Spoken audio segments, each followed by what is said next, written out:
buenos días, muy buenas tardes o quizás muy buenas noches, estimado oyente, según sea la hora y el país donde se encuentre. Una vez más, le saluda el pastor bautista Nikos Ricoy, director del programa Encuentros y del Ministerio Tinajas, llenando siempre a cada tinaja que nos escucha con el agua fresca y limpia de la Palabra de Dios desde aquí en España para todo el mundo hispanoamericano, también aquí en Europa y para cuantos entienden el idioma de Cervantes a lo largo del planeta. Muy bienvenidos una vez más a todos y muchas gracias por estar ahí atentos al nuevo mensaje de hoy de nuestro programa Encuentros.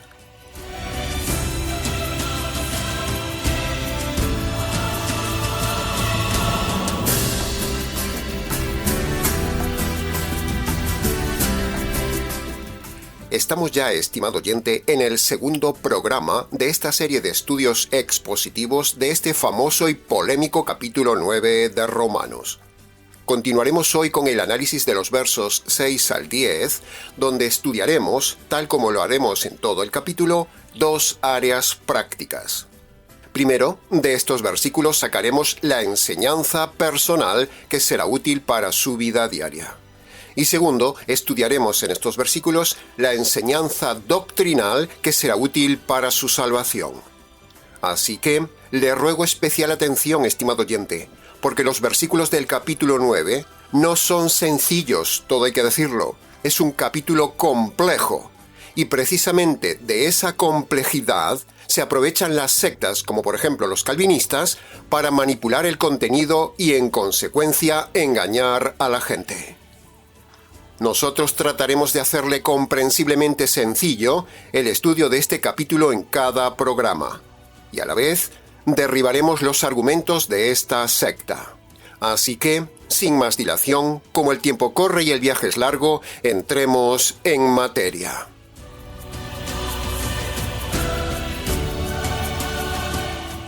Entremos en el análisis y comentario de la primera frase del versículo 6, donde Pablo dice: no es que la palabra de Dios haya fallado, no. ¿Y por qué Pablo dice esto? Bueno, si usted recuerda el programa anterior, Pablo venía hablando del dolor que él sentía por su pueblo judío porque no habían creído en el Mesías. Entonces, alguien podría decirle a Pablo: Pablo, si Dios había prometido en el Antiguo Testamento a Abraham que de él saldría un descendiente y de ese descendiente a su vez saldría un gran pueblo espiritual, ¿cómo puede ser entonces que los judíos no hayan creído en el descendiente prometido a su padre Abraham? ¿Cómo? Entonces, ¿será que ha fallado la promesa de la palabra de Dios? Entonces Pablo les dice que nada más lejos de la verdad. Primero, la palabra de Dios siempre se cumple, estimado oyente, aunque sea en un grupo muy pequeño o incluso en una sola persona. Pero siempre se cumple la palabra de Dios porque es infalible. Dios, por su esencia, no puede mentir. Dios no puede decir algo y luego no cumplirlo. Segundo, si analizamos con cuidado la promesa dada a Abraham, vemos que no dice solo a los judíos, sino a todas las naciones. Eso incluye a los gentiles. Es decir, esa promesa preciosa hecha hace unos 4000 años atrás a Abraham no solo era para los judíos, sino también para los gentiles, y llega directamente a usted y a mí como gentiles en el día de hoy. La promesa dada a Abraham no se circunscribía solo a los judíos, sino que se extendería también como las arenas del mar a los gentiles, porque la promesa de Dios dada a Abraham decía: Génesis capítulo 22, versículo 18, Génesis capítulo 26, versículo 4 y Génesis capítulo 28, versículo 14, 3 veces se dice la misma idea en esos pasajes. En tu simiente serán benditas todas las naciones de la tierra. Tu simiente se refiere al Mesías, y todas las naciones se refiere también a los gentiles.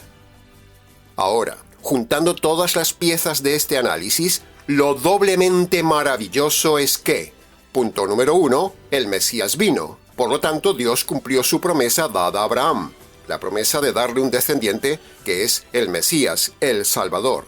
O sea, su palabra se ha cumplido. Su palabra no ha fallado.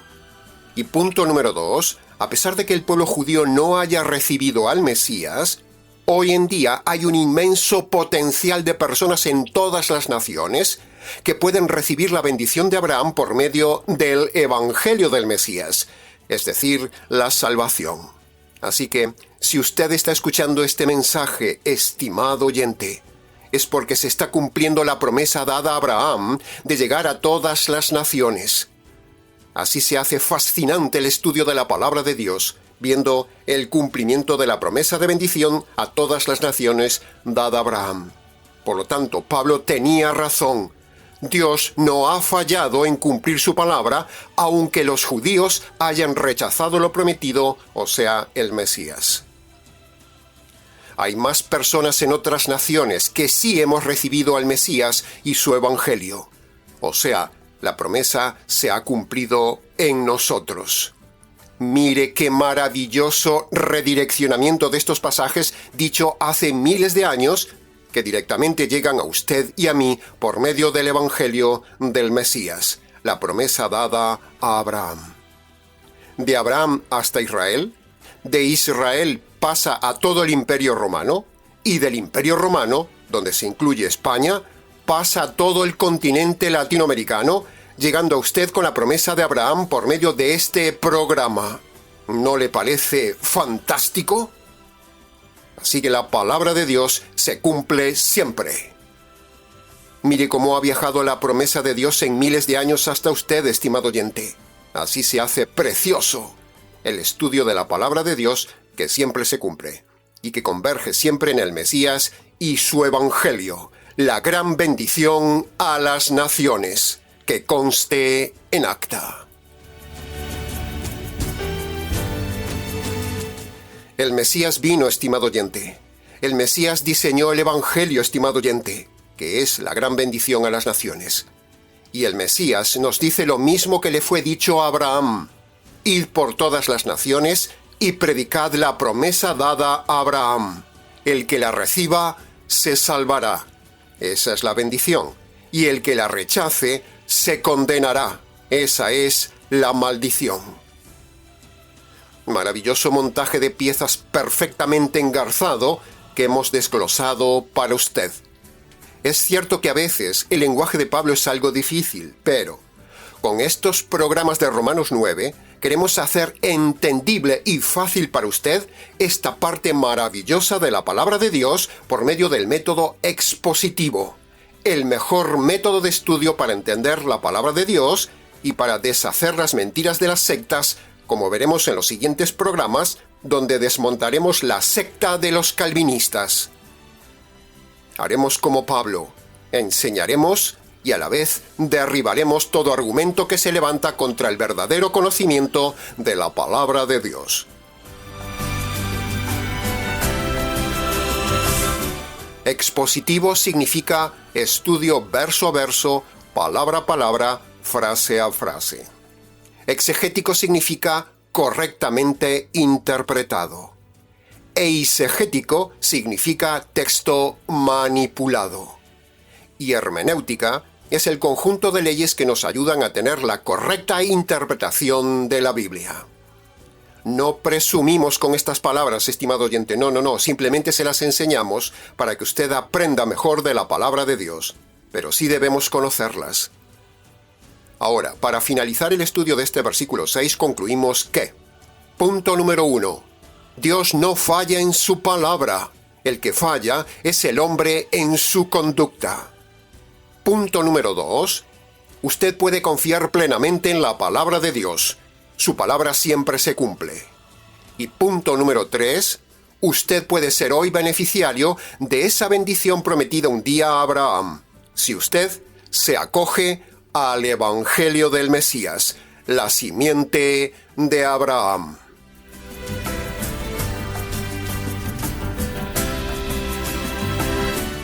Pasemos ahora al análisis y comentario de la segunda parte del versículo 6, la primera parte del versículo 7 y el versículo 8.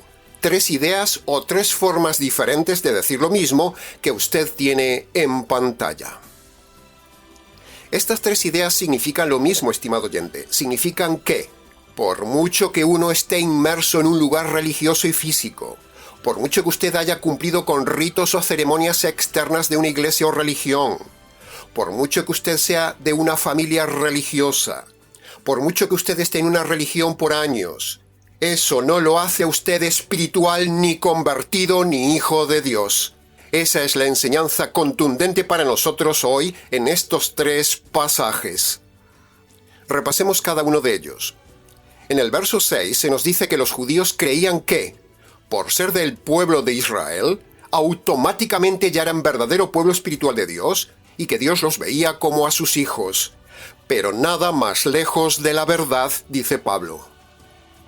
En el verso 7 sucede más o menos lo mismo.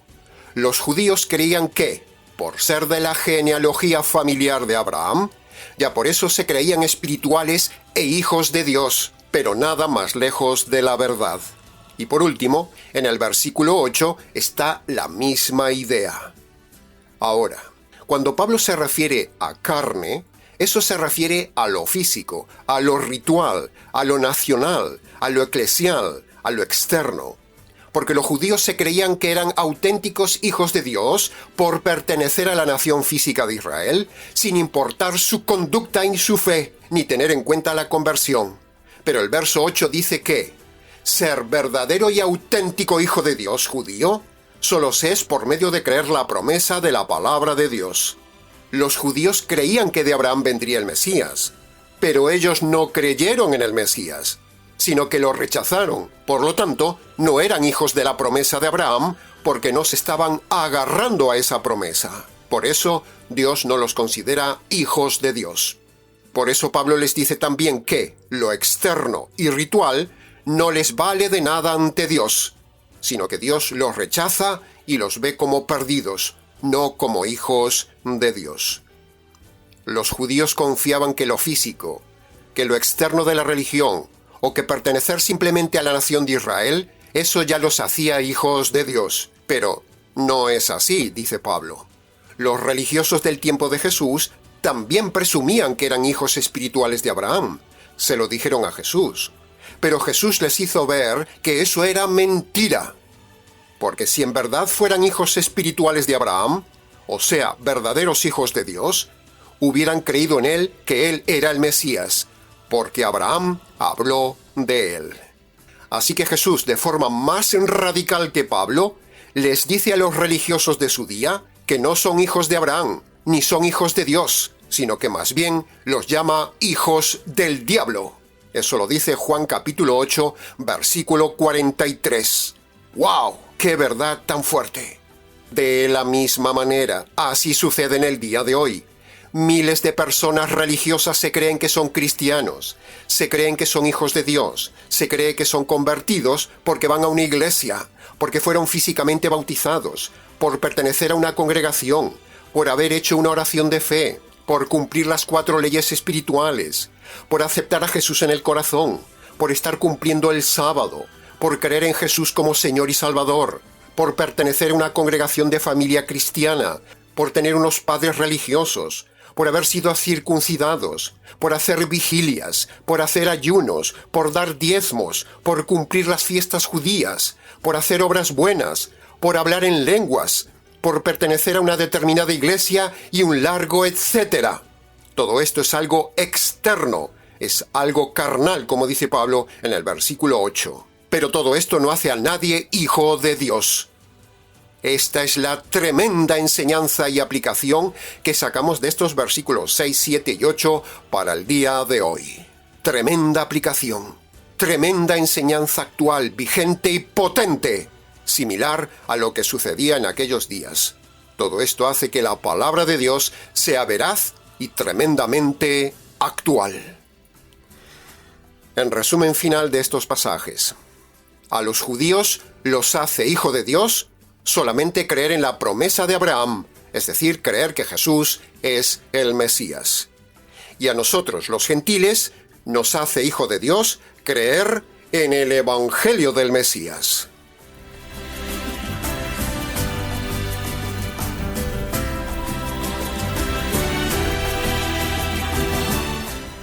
Siguiendo nuestro viaje, pasemos ahora al análisis y comentario de la segunda parte del versículo 7, que dice: Tu descendencia vendrá por medio de Isaac.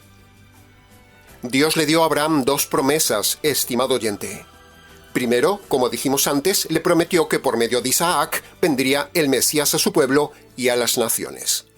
Y segundo, le prometió también que le daría una tierra física a él y a su descendencia por medio de Isaac, la tierra de Palestina, según dice Génesis capítulo 17, versículo 8. Ahora, sobre el cumplimiento de la promesa de la venida del Mesías, ya hemos hablado, eso se ha cumplido. Pero ahora vamos a hablar brevemente de la promesa de la tierra de Canaán, la actual Israel, tierra prometida a Isaac. La Biblia nos cuenta que, tristemente, Abraham cometió un grave error antes de tener a Isaac. Abraham tuvo un hijo de su esclava, de Agar, un hijo llamado Ismael, que es el padre de los árabes. Dios le dijo a Abraham que la tierra física de Palestina, o sea Canaán, donde se formaría un pueblo cuya función sería traer al Mesías, esa tierra sería la actual tierra de Israel y se la daría a Isaac, no a Ismael. Es decir, Dios estaba dándole el privilegio a Isaac y a su descendencia de tener la función de administrar una tierra física para que en esa tierra física viniera el Mesías. Por lo tanto, la tierra actual de Israel no es de los palestinos árabes, que son los descendientes de Ismael. No. Los actuales árabes palestinos que están ocupando territorios en Israel no tendrían que estar ahí. Esa tierra no es para ellos. Ellos tendrían que ser expulsados de la tierra actual de Israel, porque esa tierra, históricamente hablando, no se la dio Dios a los palestinos árabes, descendientes de Ismael, sino que, como dice la promesa, se la dio a Isaac. Si los árabes fueran honestos y escucharan las palabras de Abraham su padre, ellos saben que esa tierra se la dio Dios a Abraham para Isaac, no a Ismael. Pero los rebeldes invasores árabes, descendientes del resentido Ismael, atacan constantemente a Israel por medio de los palestinos, cuando esa tierra, la tierra de Palestina de hoy, toda es de Isaac, o sea, del actual Israel. Los palestinos son unos usurpadores de una tierra que no es de ellos ni por historia ni por descendencia espiritual. Pero, en su magnanimidad, Israel hoy está dejando vivir a esos intrusos en su tierra. Pero, un día, le guste o no le guste a los árabes, los palestinos árabes serán expulsados de la tierra de Israel. El Señor quitará a los árabes de la tierra que ellos actualmente le quitan a Israel y se la dará toda a Israel, porque la promesa de ese territorio fue dada a Isaac. Y esa promesa de la heredad de la tierra aún está vigente y se cumplirá. Los árabes no quieren admitir esta realidad histórica y documental, por eso hay tanto conflicto bélico entre los israelíes judíos y los palestinos árabes en el día de hoy. Nosotros estamos a favor de Israel. Israel está defendiendo su territorio dado por la promesa de Dios a Isaac, el hijo de Abraham.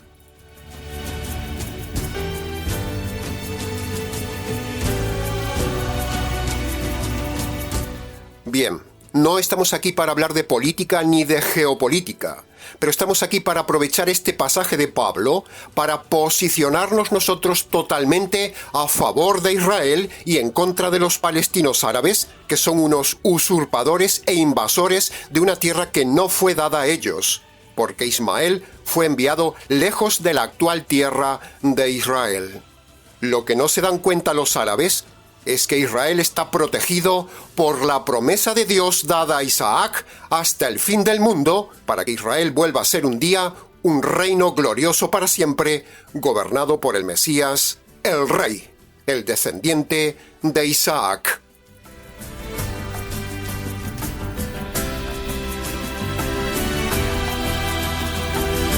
Bien, Entremos ahora en el análisis y comentario del versículo 9 y 10 que dice: La promesa de Dios fue esta. Y entonces habla de Sara, que dice: Por este tiempo vendré y Sara tendrá un hijo.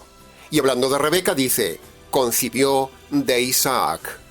Ahora, tal como hemos dicho al inicio del programa, de cada versículo debemos aprender dos cosas. Primero, la enseñanza práctica personal, y segundo, veremos también la enseñanza doctrinal. Lo mismo sucederá en estos versículos. Entonces, entremos en la enseñanza personal de estos dos versículos. Estos versículos están hablando de las promesas de Dios. Así que, aprovechamos este tema de las promesas para decirle, estimado oyente, que el tema de las promesas de Dios es otra de las doctrinas muy mal enseñadas en las iglesias del día de hoy, con la que más se manipula a la gente, sobre todo en el área de la prosperidad y la salud. Con la manipulación de las promesas bíblicas, se engaña a la gente incluso por toda la vida, a menos que usted comprenda este mensaje de hoy y usted sea libre de esos engaños y no sea como un burro detrás de la zanahoria, como puede ver en pantalla. Así que, catapultándonos a partir de estos dos versículos 9 y 10, escuche ahora estos siguientes 4 puntos claves del tema de las promesas bíblicas. Punto número 1. Toda promesa en la Biblia que Dios dio concretamente a alguien con nombre y apellido, esa promesa ya no es para nosotros. Por ejemplo, aquí estas promesas particulares dadas a Sara y Rebeca, de que tendrían hijos, eso no implica que usted, si es estéril, tome esa promesa para tener hijos. Tomar las promesas para uno, dada en su día concretamente a alguien específico en la Biblia, es un grave engaño. No funciona. Es falsa esperanza. Es doctrina equivocada. Las promesas del Antiguo Testamento no son para nosotros, estimado oyente. Por ejemplo, las famosas y muy manipuladas palabras dichas de Dios a Josué. Todo lo que pise la planta de tus pies te lo daré. O, yo estoy contigo donde quiera que vayas. Y 1000 promesas similares a estas dadas a alguien en específico en la Biblia. Esas promesas particulares de la Biblia no son para usted, estimado oyente, por mucho que las reclame. Fueron promesas ya cumplidas y ya no son para nosotros. Los lobos del día de hoy, los falsos pastores y pastoras, le dicen que usted tome esas promesas particulares de la Biblia para ilusionar a la gente, pero eso no funciona. Otro ejemplo es las promesas dadas a la nación de Israel o la famosa oración de Jabes. Todas esas promesas particulares no son para nosotros. Que no le engañen. No son para usted, ni nunca se cumplirán en usted. Fueron dadas solo para aquella persona o para Israel. Así que le están engañando con falsa ilusión si le dicen que si usted se apropia de esa promesa, Dios se la cumplirá en su día, porque Dios es un Dios de promesas. Pero eso es falso. Olvídese de las promesas del Antiguo Testamento. No son para usted, no son para nosotros. Ya se cumplieron y están caducadas. Punto número 2 del tema de las promesas. Todas las profecías y promesas dichas por algún líder o profeta moderno del día de hoy, sea hombre o mujer, que dicen, por ejemplo, hermano, Dios me dijo esto para usted que... Todo eso es falso. Eso es hechicería religiosa. Es manipulación de su alma. Es falsa piedad. Es falsa autoridad espiritual que no tienen. Esa promesa o esa profecía no es de Dios. Y si acaso se cumple, es del diablo. Porque Dios no actúa por medio de profetas modernos en el día de hoy, y menos por esos lobos. Dios hoy no promete nada particular por medio de hombres. Así que tenga cuidado con la iglesia donde está, estimado oyente, y con el pastor, profeta o apóstol que le prometen o profeticen cosas de parte de Dios. Esa es una iglesia y un pastor falso.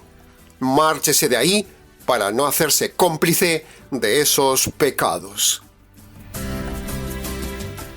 Punto número 3.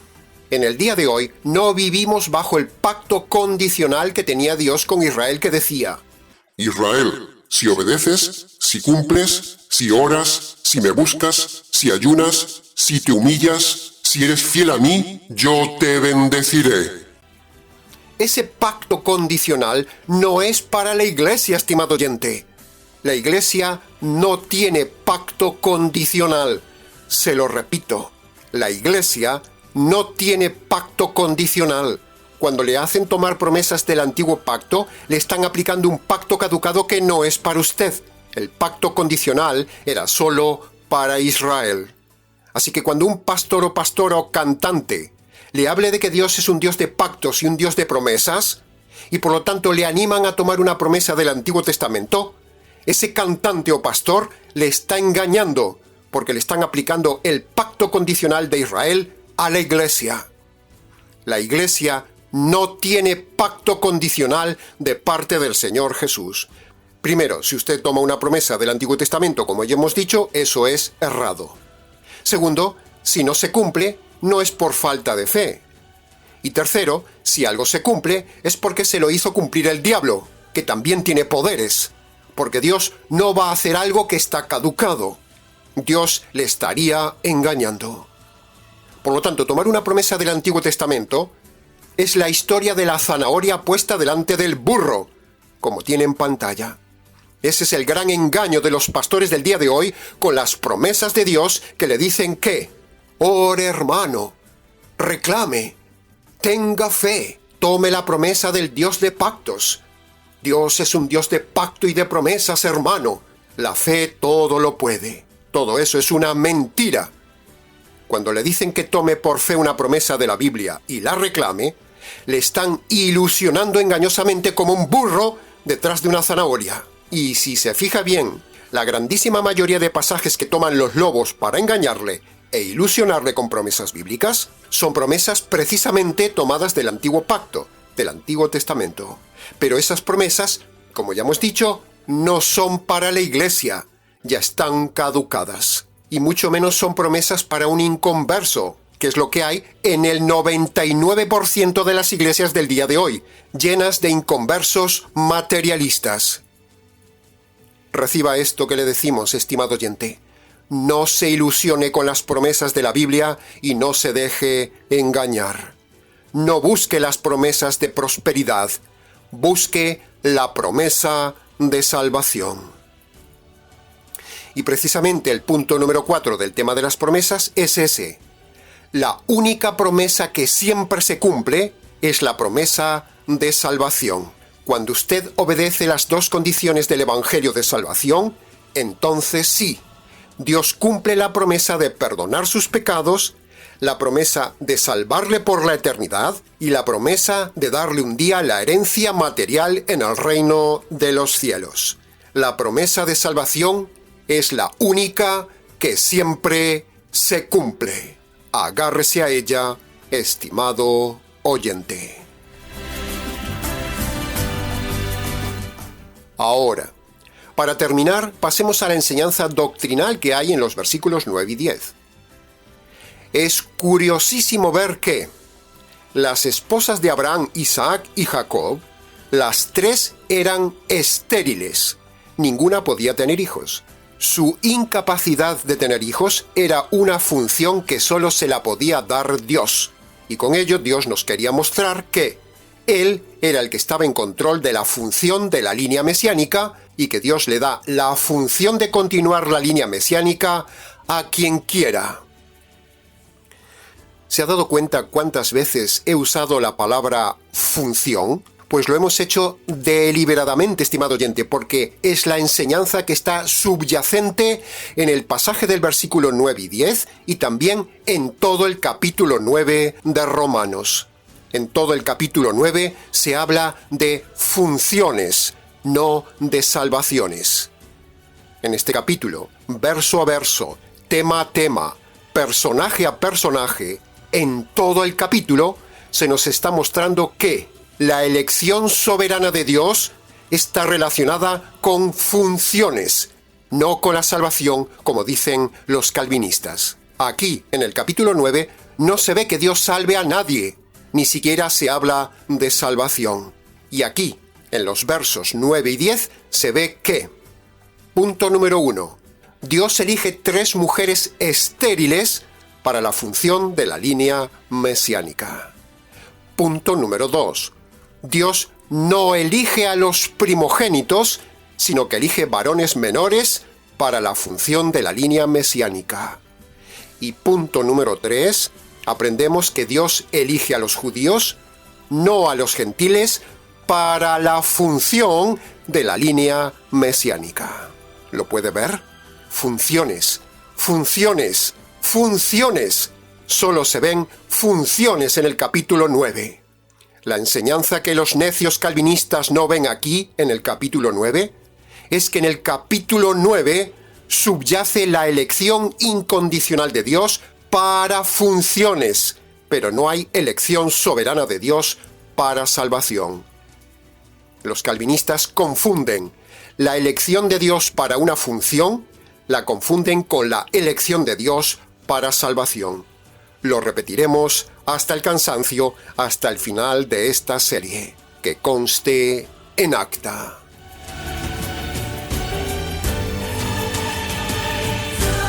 En los siguientes programas, estimado oyente, entraremos en el estudio de los versículos más polémicos que usan los calvinistas para demostrar ellos la falsa doctrina de la elección incondicional para salvación, y nosotros le demostraremos a usted, verso a verso, expositivamente, que todo es una falsa manipulación de esta secta. No se pierda los siguientes intensos programas, donde derribaremos la doctrina calvinista de la elección incondicional de la salvación. Dios no elige para salvación a nadie, sino que Dios solo elige para funciones, porque la salvación del hombre Dios ha determinado que sea por medio del libre albedrío del hombre. Es el hombre el que decide si se salva o no. La salvación está en manos de la soberanía del hombre. No está en las manos soberanas de Dios. Que conste en acta.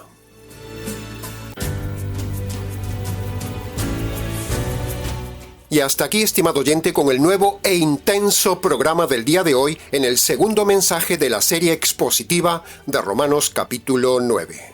Evidentemente, mucho más se pudo haber dicho del tema, pero, con lo dicho, es suficiente para su reflexión. Para preguntas, consultas, comentarios y demás, si quiere, escríbanos. nicos@gmx.es. ¿Les ha compartido la verdad, solo la verdad y nada más que la verdad del tema de hoy? Este expositor bíblico, Nikos Ricoy, del Ministerio Tinajas, desde aquí en España. Reciba un saludo cordial de parte del equipo de trabajo que elabora este programa para usted. Será entonces con el gusto de siempre, hasta nuestro próximo encuentro en esta serie, aquí en nuestro habitual programa Encuentros.